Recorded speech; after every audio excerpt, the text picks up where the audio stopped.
The ruling APC has warned its members to desist from suing the party in court. In its congress, it says any party member who drags the party to court will be severely sanctioned.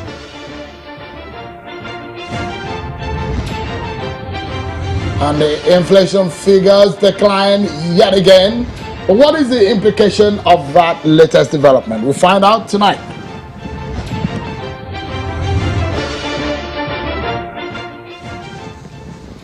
Hello everyone and welcome to Politics Today on Channels Television.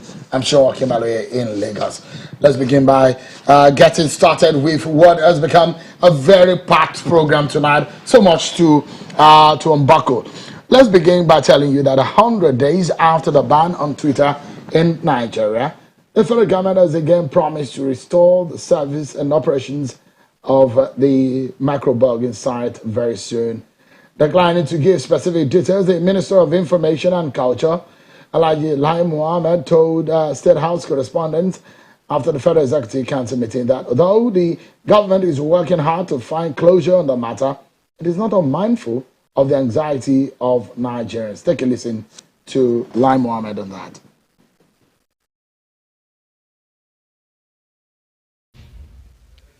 Honestly, we have gone very far. I won't be specific, but we've gone very far. And honestly, it's going to be very, very soon. Let me just take my word for that.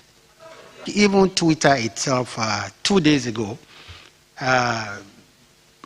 gave what I would call a progress report on our talks with them. And I think if I want to quote them rightly, they say it's been productive and quite respectful. And as to the qualifying, how soon is soon, right? If the operation has been for about 100 days now, I can tell that we're just actually talking about a few more days. All we're trying to do is, the exchanges have been going on, but we need to dot the I's and also cross the T's. But I can assure Nigerians that we're not unmindful of the anxiety of Nigerians, and both parties, are working very hard to put a closure on the matter. That's the Minister of Information, Lai Mohammed. There's so much more to tell you, but let's serve you some of your political roundup stories.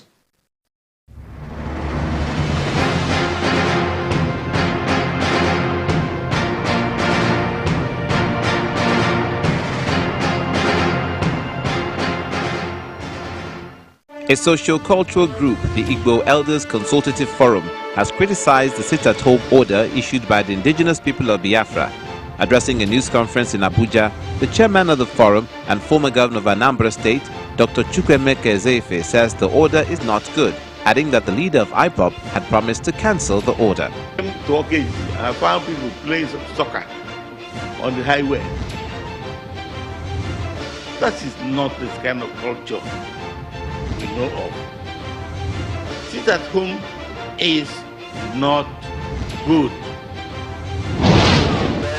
The Speaker of the House of Representatives, Femi Gbadabiamila, is issuing a note of warning to persons whom he described as miscreants and criminals masquerading as separationists in the southeast and western part of Nigeria. According to him, these separationists have emerged to wreak havoc, take lives and commit economic sabotage against fellow Nigerians and against the state. The Senate President, Ahmed Lawan, has sworn in Honorable Jarigbe Agam Jaribe as Senator to represent Cross River North Senatorial District. Mr. Jarigbe will occupy the seat of late Senator Rose Oko, who died in March 2020. He gets the seat after a long legal tussle with another contender for the seat, Senator Stephen O'Day, who was sacked by an appeal court in Calabar in July. He took the oath of office administered by the clerk of the Senate, Barrister Ibrahim El Laden, at about 11:19 a.m. immediately after the start of plenary. More states are going ahead with the anti-grazing law. The latest to sign the bill into law is Akwa Ibom Governor Emmanuel Udom, who assented to the bill today at a brief ceremony in the Government House in Uyo. The new law, earlier passed by the State House of Assembly, prescribes a 10 million naira fine against offenders. The law prohibits open rearing of livestock and establishment of ranches in the state and will prevent the destruction of farms, crops and other properties caused by open rearing and grazing of livestock. This is a grazing bill, so we hereby sign this into law. The Independent National Electoral Commission has received the appointment of 4 new commissioners comprising 3 national commissioners and 1 resident electoral commissioner. Professor Saidu Ahmad, who fills the vacancy in Jigawa State, which had no resident electoral commissioner. Addressing the new appointees at the INEC headquarters in Abuja, the chairman of the commission, Professor Mahmoud Yakubu, urges the commissioners to think Nigeria first in the discharge of their duties and help to raise the bar of electoral integrity. Let me draw the attention of the new national and resident electoral commissioners to the reality of serving in INEC. The task ahead is challenging, but it is also a national call to service.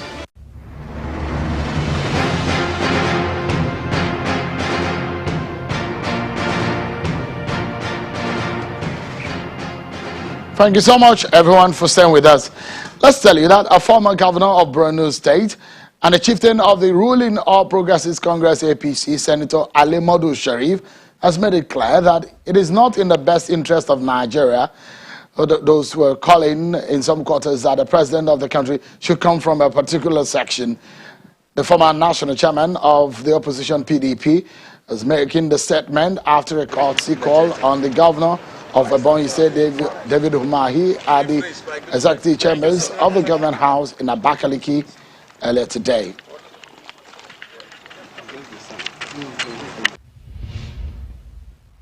The President of Nigeria, as I rightly said some few days ago, can come from any section of the country. It doesn't, you see, we make mistake always. You don't regionalize a president. President of country should be best among us, will be picked from anywhere. Best among us, who we believe can do. I'm not one of those that who believes that the president must be a northerner, not be a southerner from south. No, I don't believe in that. Alimadu Sharif, former governor of Borno State and former chairman of the PDP. Well, let's get into our major conversation today. The ruling All Progressives Congress APC is preparing for its state congresses and it's trying to tidy all loose ends after conducting the ward and local government congresses. The party is insisting that any party member who drags the party to court will be severely sanctioned. The National Secretary of the Caretaker Committee of the APC, Senator James Akpamdode, says that members should be wary of the implications of going to court. He was saying these when he was talking to members of the party's Local Government Appeal Committee in Abuja. Senator Akpamdode explains that the party has set up appeal committees as an internal mechanism to resolve the fallout from the recently held ward and local government congresses across the country. It's part of our major conversation tonight. So what are the issues that are up for conversation with him? What are the details of the APC Congress and the logistics? The grievances over past congresses and the appeal processes and its outcome. Those are the issues that we shall be discussing with Senator Udwede. But what exactly is the bottom line of all of this? The Caretaker Committee has a burden on his shoulder to deliver a transition that is not laden with landmines. How will they do this task? Let's get talking with Senator Akpan Udwede, who joins us from Abuja. It's a pleasure having you join us tonight. And let's get to it. Today, you sent out a stern warning to members of your party that they should not go to court. The president has said it at one of the NEC meetings that people should withdraw all their court cases. But can you, in truth, really stop people from going to court if they are truly aggrieved?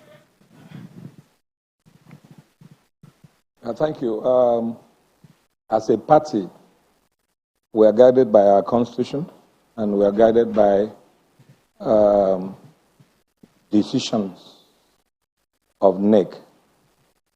The NEC that was attended by Mr. President took a decision to our members who ascribe to be members of our party that in line with the spirit of family, you have to explore all laid down rules before you can, go to court or seek what they may describe as human rights in terms of going to court to seek human rights. Maybe that's what they are saying. We have a process as a party. Our constitution has spelled out how to ventilate your grievances or your anger or your misgiving or what you may not be happy, and we have that process. And the process is this, that after every Congress, every step, the Constitution allows us to set up an appeal panel, and you need to approach the appeal panel. If you're not satisfied with the appeal panel, you now will write to the caretaker committee or the National Working Committee, as it then was. And that's the process. Our own is to implement the decision of NEC, and we're very serious about that. It's interesting. I want to know how your party is handling, or how the caretaker committee is handling what has come out as crisis in several states. We've seen it happen in Lagos. We've seen it happen in Abia, in Delta, in Osun. In fact, in some of the states that I've mentioned, in some of them, we've had situations where they held parallel congresses. There are parallel leaders. The World Congress in Osun had parallel Congress in the world and the local government Congress. How are you handling that? Well, we have said it clearly, and we're very clear and very serious about this. If you have any association or any Congress or what you call parallel Congress that does not emanate from us, then the party will not recognize that. We will not recognize anything that does not come from us. We have said that clearly, and we want to repeat again. This party will not tolerate parallel executive in any of our parties, in any of the states. As far as APC is concerned, we have given you opportunity to ventilate your grievances, and that is to approach the appeal committee that we have sent to each of the states. And in the wisdom of Mr. President and the national chairman, they have set up a national reconciliatory committee again. If you are not satisfied, then you wait for that committee, then you can ventilate your anger. It's not to be sponsored to destroy the party. We view them as being sponsored to destroy the party. APC is a family. We have a very robust system to bring harmony to our members. It's a family affair, and we will deal it in that manner. In some of the cases, since you mentioned that those who are aggrieved are not satisfied, and they might be viewed as working against the interests of the party. But in some of these states that we have mentioned, there are cases where the state governors have their own group. The ministers, sitting ministers in the federal cabinet as we speak, they have their own group. So they form factions in the party. Because these are leaders of the party. Some of them are former governors who are sitting ministers in the federal cabinet. And the party is now divided along those lines. What would you do to such a situation when the minister is insisting that the governor has overreached himself, and the governor is also insisting to hold his ground? How is the party handling those kind of forces?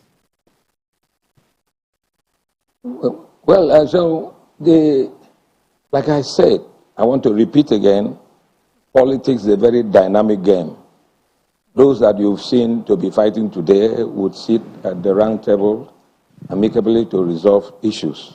Most of these information flying about, I will give it to the media. That's what you want to see. As far as our party is concerned, we are well structured. We're structured in the sense that we've conducted congresses, and it went very well. We have achieved about 99% success in all what we have done. If you see any contrary opinion or any contrary views, we still believe as a family we'll be able to take care of that. We have a system that will take care of that as a family. And Senator, some of us are perhaps we are closer to your to the structures of your party at the grassroots, because they call us and tell us about their grievances. Let me give you an example. In Abia State, for example, in Osun State, for example, some people, there are grievances in some factions saying some forces in the party have hijacked the process. They're in fact hoarding forms. They obtained all the forms and hoarded the forms, so they are not able to obtain the forms. And the question is that, are they able to obtain the form at the national level if they say some forces have hijacked the process and hoarded the forms? Is there that option for them? Of course, if you have such complaints, then you have to come to the National Secretariat to obtain their forms. No one can deny any legitimate party member of form. It is a person's right, legitimate right of the fellow. Nobody can do that. I deny it. I continue to deny it. Maybe there is something else they know that I do not know. If you have such difficulties, you approach the National Secretary, we will give you forms. But you've heard about the allegations or the complaints that some governors and some leaders of the party in some of the states that have hijacked and are hoarding forms. No, that cannot be true. There's nothing like that. You want me to give you specifics? Do you want me to give you specifics? No, anyone can, no, you can, but anyone can approach the media to make such allegation. But why don't they come to us?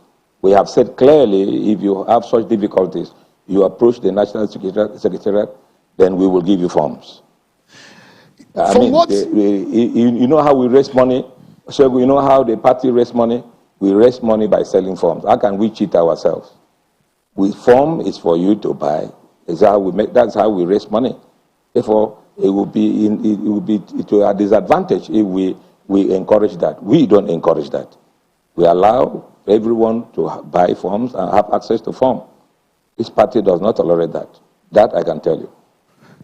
Let me ask you specifically, Senator, when you warn your members that they should not go to court, I know a few people that have gone to court. What would you do to search persons that have gone to court? It's not what will I do. We are compiling names of those who have done that and their sponsors. It is not a decision of the National Secretary. It is a decision of other leaders. We will converge as NEC. Those decisions will be taken at the NEC level. Whatsoever the decision will come out, then we will communicate to them. It's not about me, nor the national chairman. It's about the instruction of Mr. President. It's about the decision of NEC. And our own, as a caretaker committee, we have to adhere strictly to the instruction given to us on the decision of NEC. No, we don't personalize it. No, I'm not. I wasn't. When I say you, I'm not saying you as a person, as Senator Akpanu there. I'm saying you as a party. You're speaking for the party as we speak now. So I'm saying, what would the party do to such persons? What is the punishment? The reason why it appears as if we are weak to them is that we're still giving rooms. We're giving them a large room to embrace peace, because one of the things that a legacy that the chairman of this committee is a very amiable, peaceful person. One of the legacy he will leave behind is to bring everyone on board, bring everyone together, bring a peaceful, cohesive, and a strong political party.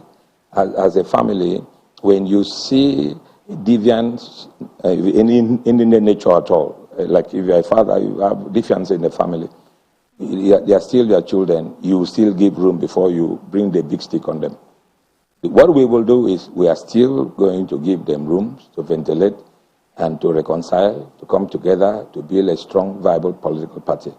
We will not take kindly with anyone that we want to destroy the house that we have built.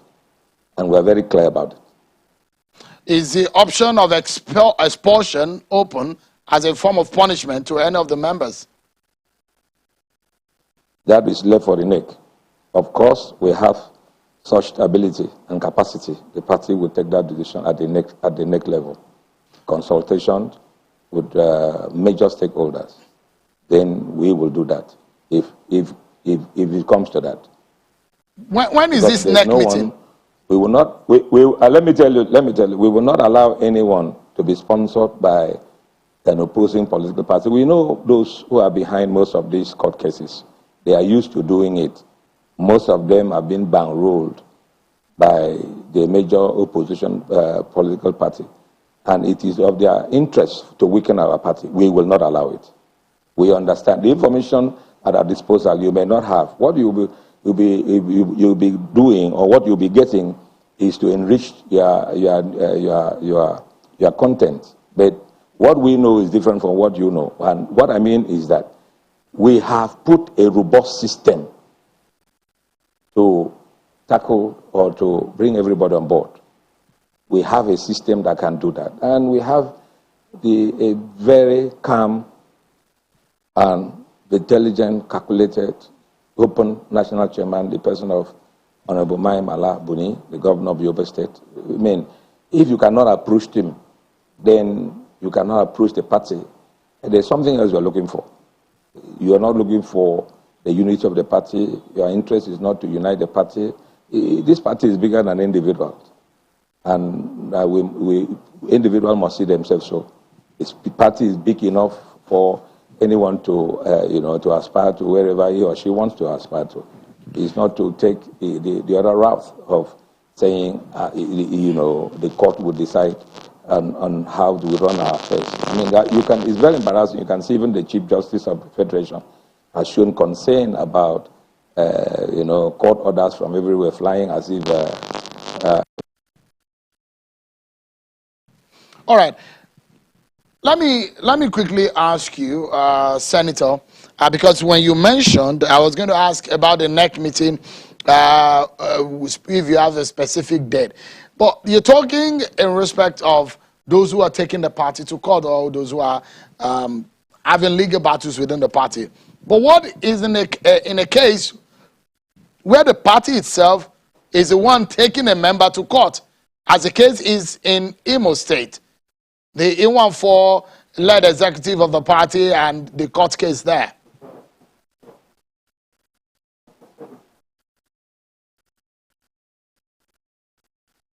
Can you hear me? In Senator, Imo State. Yeah, I'm saying that, I mean, you're giving let me get, a premise. No, let me get your question. Okay, so the premise that you gave, or the instance that you gave, is that no members should go to drag the party to court. What is in a case, what of a case where the party itself is the one who drag a member to court? What happens in that sense? And I gave an example of the case of Imo State and the case of Nwafo, led executive of the party. Say clearly that should be domesticated. I think that should be about Imo State as a party. That crisis is within Imo State. I will get back to you on that issue because I think it's within Imo State as a party, a branch of our party in Imo State. That I need to give information that is really real and reliable. That's why I want you to give me some time to get into that. Okay. Are you likely to hold the next NEC meeting? You talked about the NEC meeting. When is that likely to be? Sometime in the future. I will let you know. When are you likely to hold the National Convention? We know the date for the State Congress, October 2nd. Yes. Yes. We're in the process, step by step. We've finished the local government congress. We're doing the state congress on the 4th of October. Then that will be the next step. What about the zoning and the arrangement for the national convention? Are you going with the same template as it was in the Ashamale era, or you are devising a new template for zoning of the offices? It's not within my mandate to talk about zoning. That is left for NEC again and the caucus of the party. It's not within my powers to speculate. So I refuse to speculate. All right. So there will be a NEC meeting before you determine the date for the national convention. Is that the case? Yeah. I know you know the process of politicking. The process of politicking is that outside the official structure of the party, you have a caucus of the party. You have you have people who must be consulted on matters that concern a national issue like the zoning of political office and all that. And the decision is taken at that level. Would the party, evolve? But I am not in that, position to speculate. Let's talk about some of the exchanges that we have seen between your party and the main opposition, PDP. It does look like recently the PDP has come at your party saying the way and manner your party is running the government and running the country is not the right way. They've taken you up on the issue of security. They've taken you up on the issue of borrowings. They've taken you up on the issue of the economy. And they feel that they can do better than what the APC-led government is doing.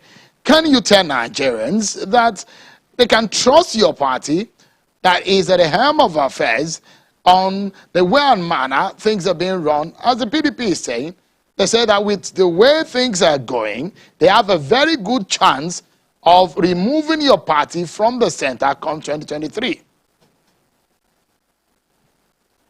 I wish it was some other political party speaking, not the PDP. And you have in your archives these same people who borrowed $400 and something $1 million in funding a CCTV security cameras all over Abuja. And where is the cameras today? Are you seeing cameras? Are you being monitored? The money was shared. We're talking about the people who took a private plane with dollars to South Africa to buy arms. And today you're not hearing of the outcome of it. Is it because the president is lenient? Because the former president who was very kind to accept the verdict of the outcome of the election, the president is lenient. That gives them opportunity to be saying what they're not supposed to say. We're talking about the people who were sharing money, who were looting the Central Bank of Nigeria, sharing money among themselves. Is that the people who have the guts to talk about a government that is properly run, talking about the president that has been recognized by EC, internationally recognized as a man who is not corrupt? You're questioning a very prudent man, talking about a man who completely has wiped out most of those terrorist groups in their hideouts. Talking about a government that Abuja was bombed, Abuja was not even safe during the administration. No, if you want to talk, bring some other neutral, genuine, honest political party to speak against APC, not the PDP. I will refuse to join issues with them because Nigerians are still nursing the wound of their bad governance. Let's take a breather. We'll have to take some commercial break. We'll pay some bills.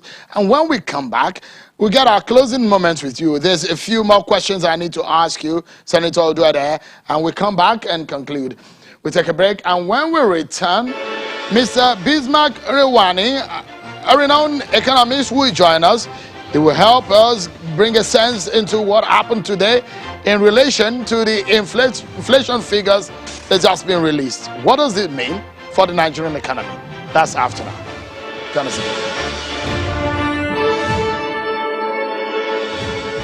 Thank you so much, everyone, for staying with us.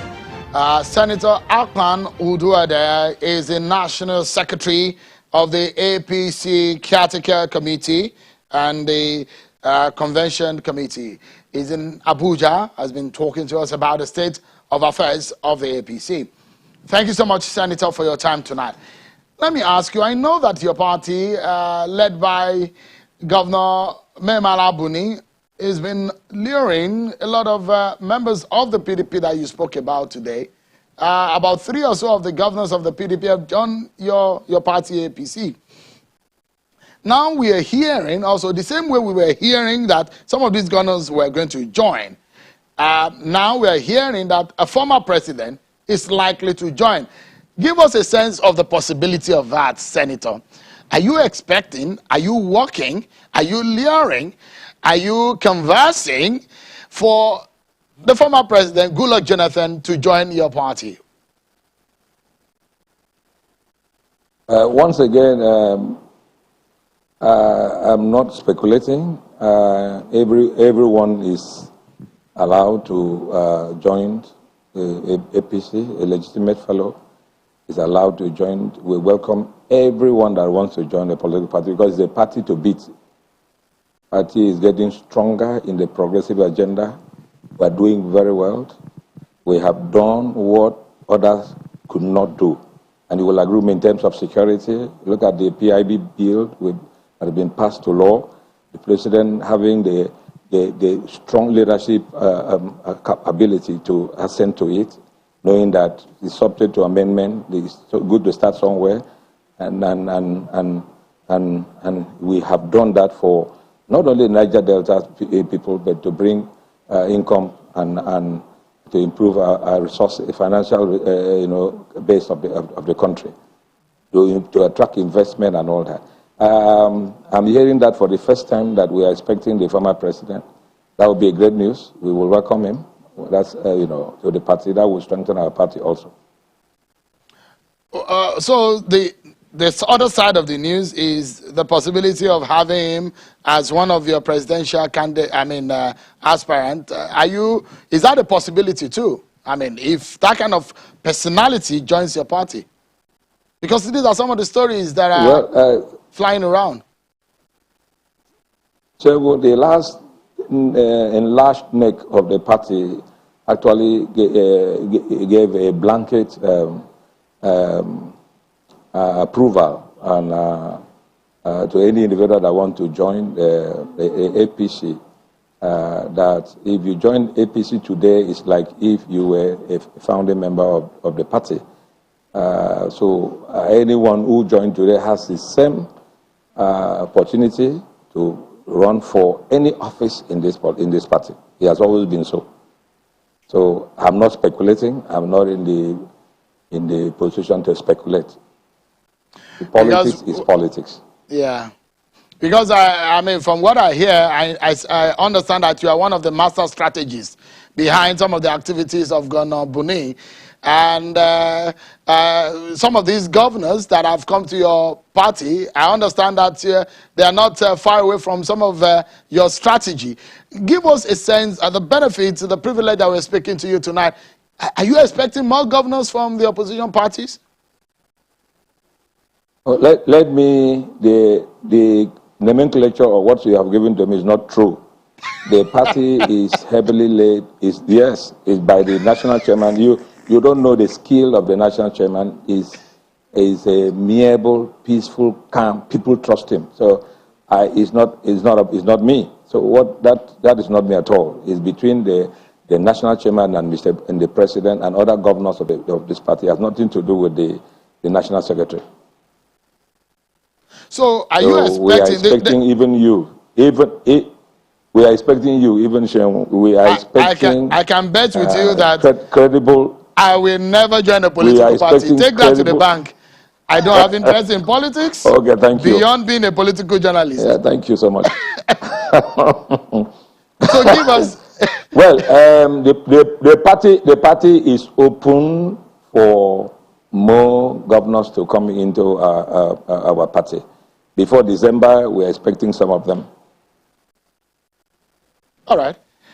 So, on a final note, There's been a question as to the issue of fairness, whether or not your party is going to consider that in your arrangement for who becomes your candidate for 2023 presidential election.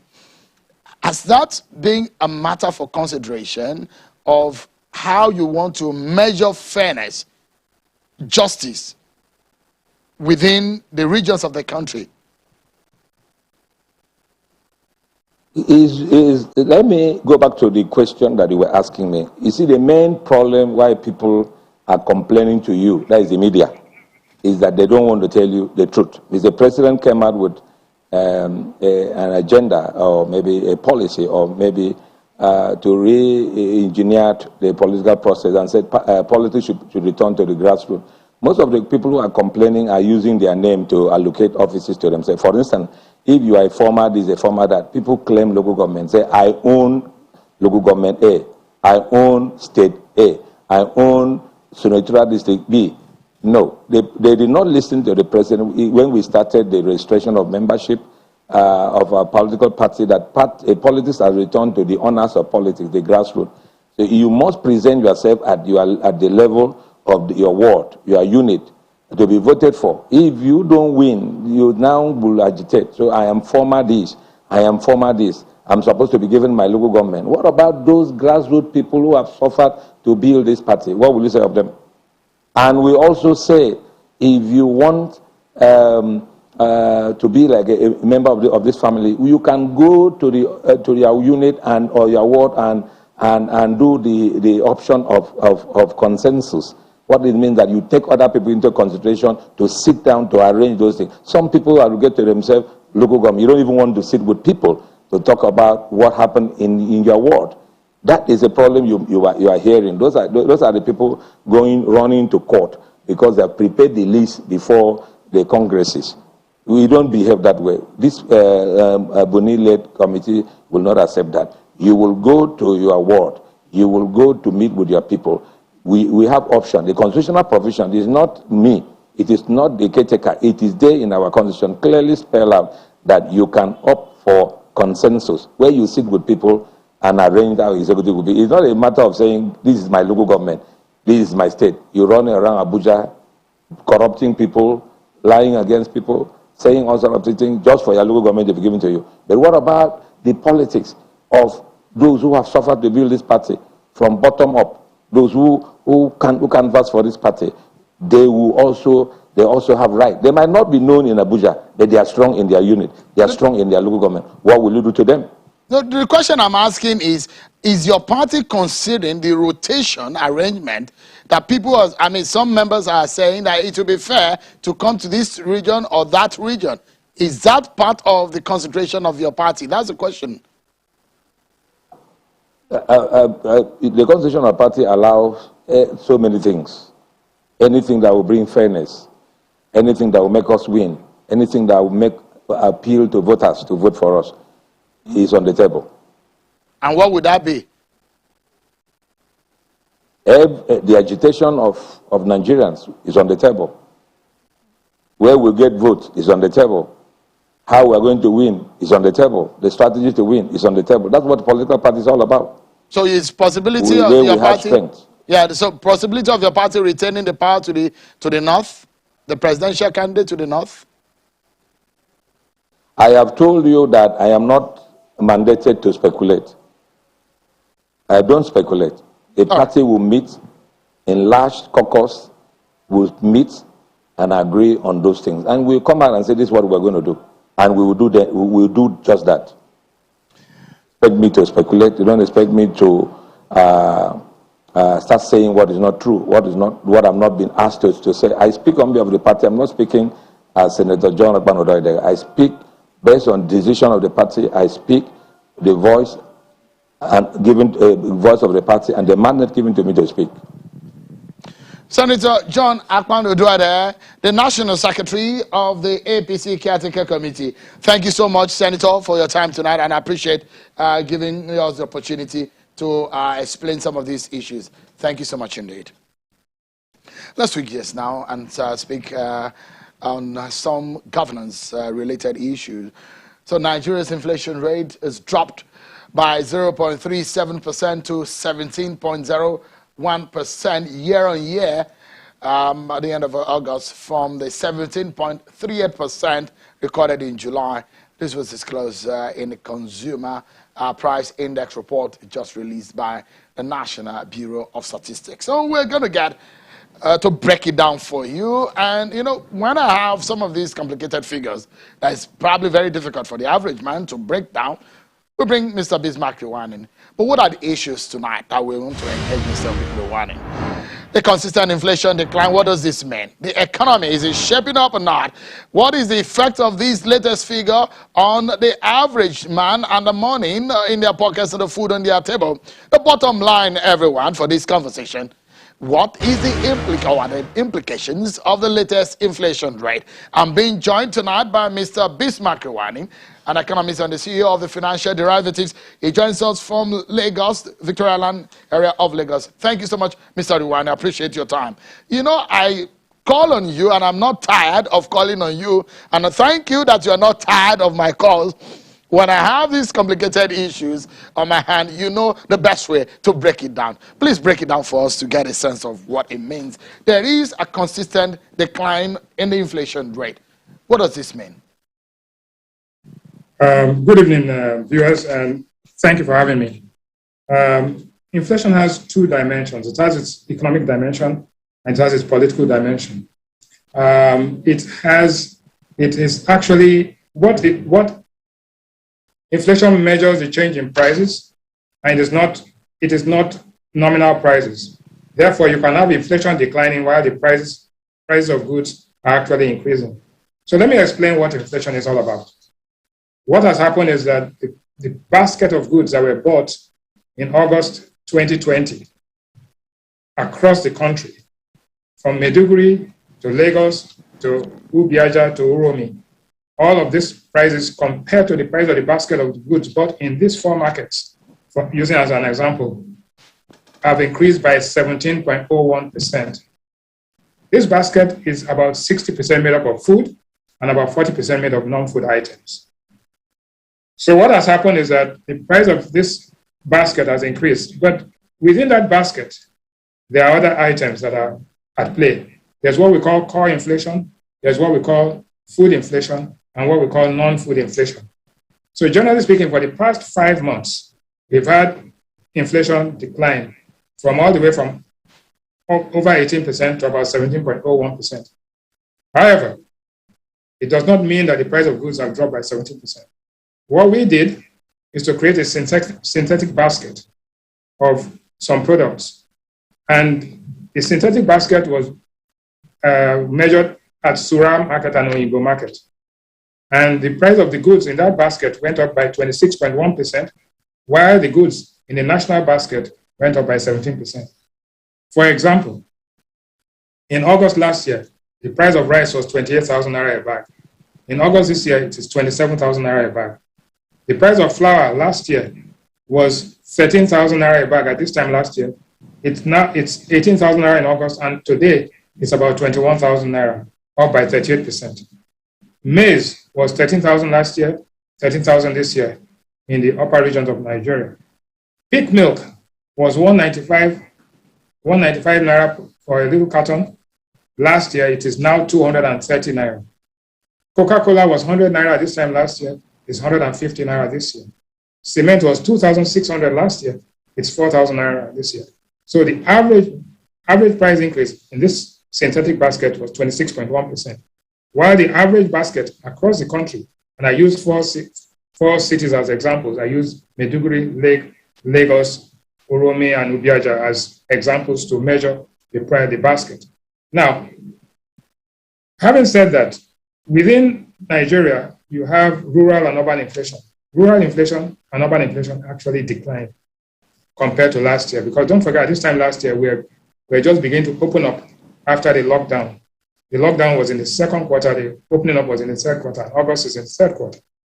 Now, the projections before now were that we projected that the price decline would go all the way to 16.8%, but it didn't materialize.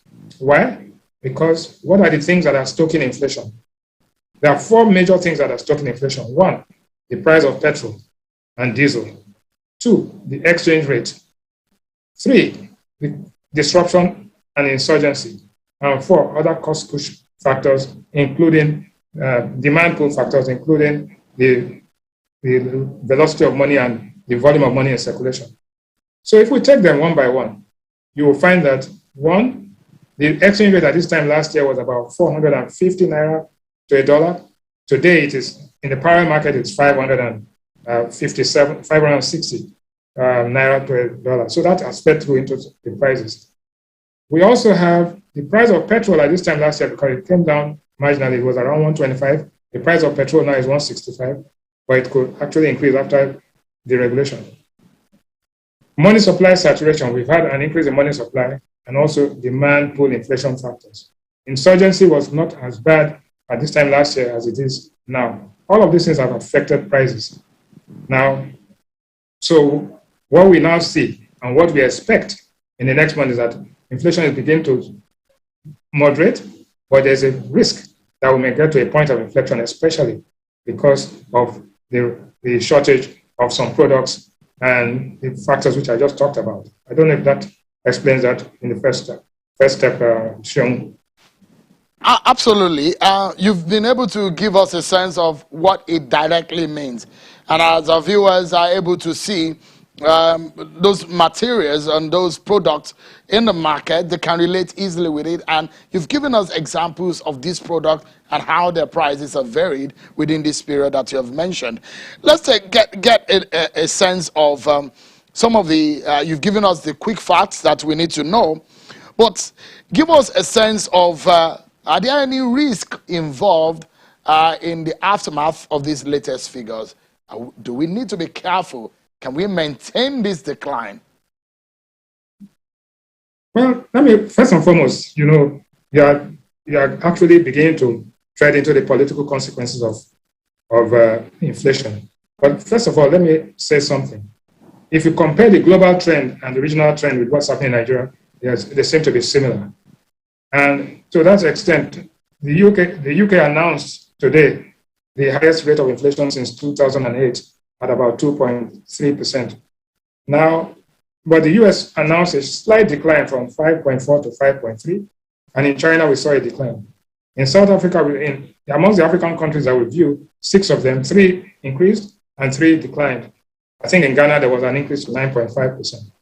So we are not totally out of the trend, the global trend or the African trend. However, at 17.3, while the African average is 8%, Nigeria's inflation rate is twice that of the sub-Saharan Africa.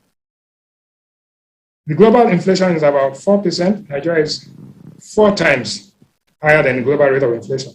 So there's work to be done.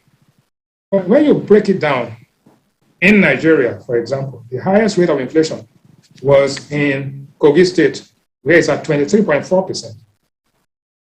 And the lowest rate of inflation was in Kwara State, which are neighboring states. And that's very curious, because Kogi and Kwara are close to one another. In Kwara State, we have a rate of inflation of 14%, and in Kogi State, we have a rate of inflation of 23.4%. Something definitely is wrong there.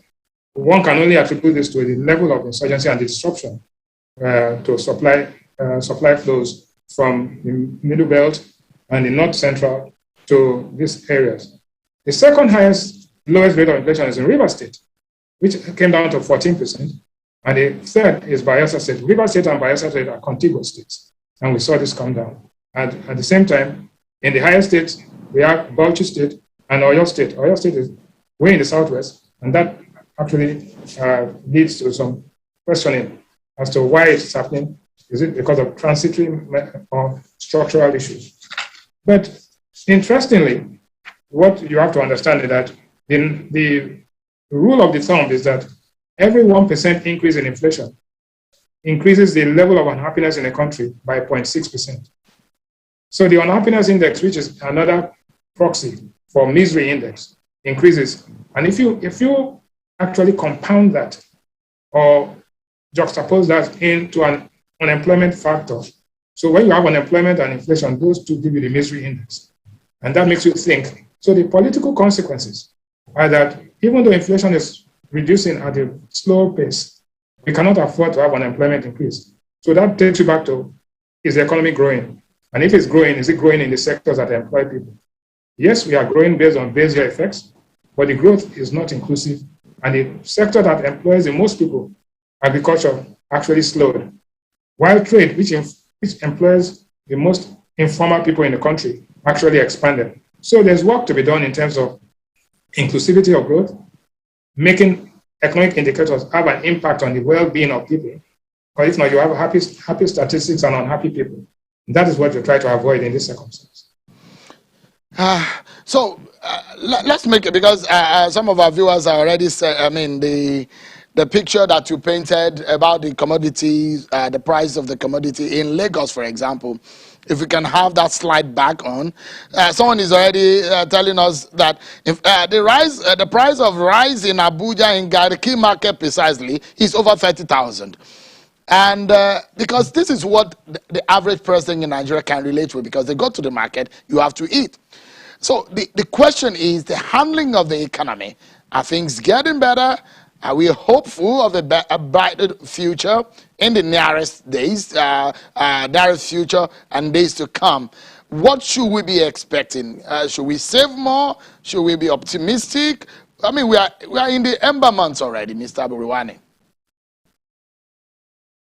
Well, you see, the projections show that inflation is likely to moderate for two reasons. One, price resistance.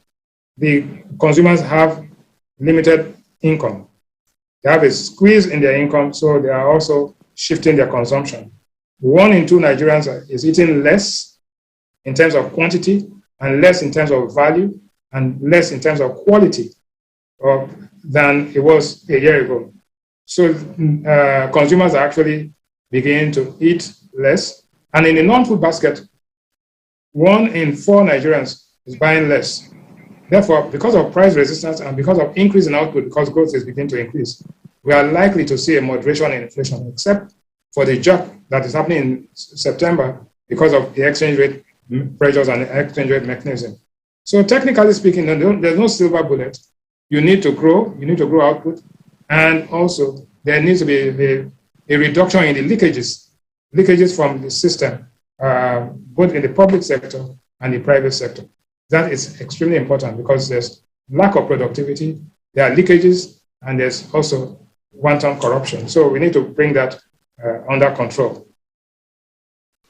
Let's end the program tonight, Mr. Ruwani, from where we started from. In the base of that slide, you said inflation to reach point of inflection soon. I know you do a lot of projections. What in the next regime of these predictions, what do you expect? What that means that in the month of September, you are likely to see inflation go back up to about 17.3 or 17.5. That's Why? good news. Because most of these companies, that's the point of inflection. Most of these companies are having difficulty at this point in time getting foreign exchange. But when the foreign exchange situation stabilizes, which we expect it to happen, when I don't know, when it stabilizes, then those prices will come down again. And basically because of the resistance by consumers who are unwilling to buy at ridiculous prices. 2. 3 is that it is possible that the central bank will increase the supply of foreign exchange into the official market, and that should automatically lead to a reduction in the price of goods. So if all of these things happen at the same time, that point of inflection will not last, and we'll go back to the moderation, because the EIU says that inflation by this time next year should be as low as 12.6%, which is really going to be a dramatic view. Yeah. For Nigerian viewers, the EIU, which is an international organization, thinks that the price there will come down to 12.6 miraculously. And on the other hand, the trajectory shows that it may increase in September slightly to 17.3, 17.5, and then before it begins to moderate towards Christmas. But don't forget that during Christmas, prices also increase. So festive season effect is going to be there. And that's what it is. Thank you. Thank you so much, Mr. Ruwani. But because a younger sister of mine is getting married in December. And my family members are already saying, let's go and buy the food stuff and all that for the wedding. Is it a good idea to start buying those things now? Just on the light note before we go. That's what we call front loading. If everybody does what you are doing, the price of goods will go higher. So all I can say, because your sister is going to get married, buy. But for those who are not getting married in December, there's no need to buy on stock. In any case, what you buy will be stolen or will get bad or perish. And the cost of keeping them in the fridge when they don't buy. Yeah, so that's it. So if I were you, I would just stay where I am. Thank you. Thank you so much, Mr. Ariwani. That's a light note, but that is the real story. The story of every Nigerian and how they relate to some of the policies of government. But thank you so much, Mr. Ariwani, for giving us a sense of all this. Thank you so much indeed. Mr. Ariwani, economist, and the CEO of Financial Derivatives. And that's how we end the show tonight. Many thanks, everyone, for watching. I'm sure Akimbale. Bye for now.